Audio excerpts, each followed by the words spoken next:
Shelly time! I'm going to interview Merrill Reese, and we're going to get a little bit about his background, and also he is going to provide us with tips and advice on how to break into the industry if you're an aspiring DJ or radio personality.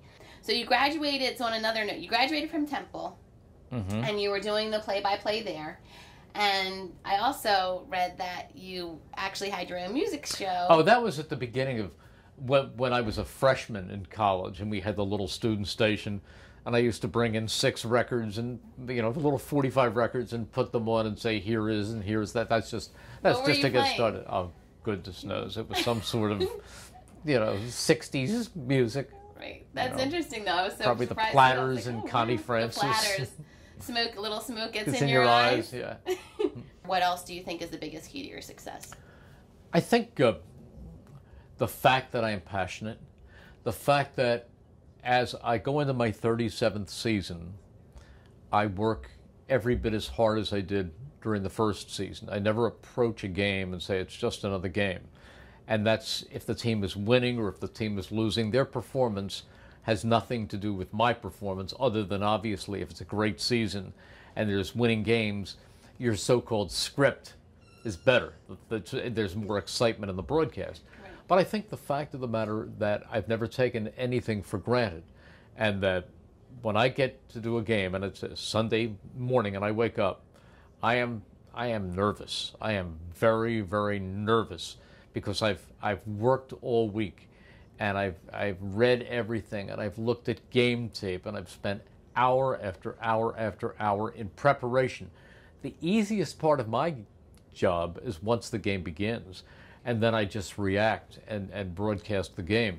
But the preparation is extensive, and it is maybe even more extensive now than it was 100 years ago when I began. Why is that? Because I've learned how much more you need to do to prepare to do the broadcast the way I want to do it.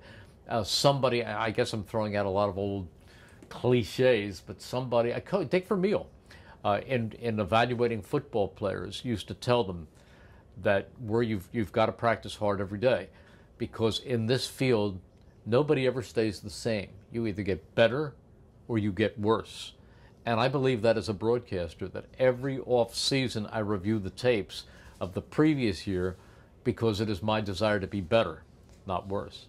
You never stay the same. So I approach every game with that philosophy. I want to be the best that I can possibly be. And I will tell you that if I do 20 games a year, that's 4 preseason and 16 regular season, flying home or from the away games or driving home from the home games, probably out of 20 games, I really feel good 6 times.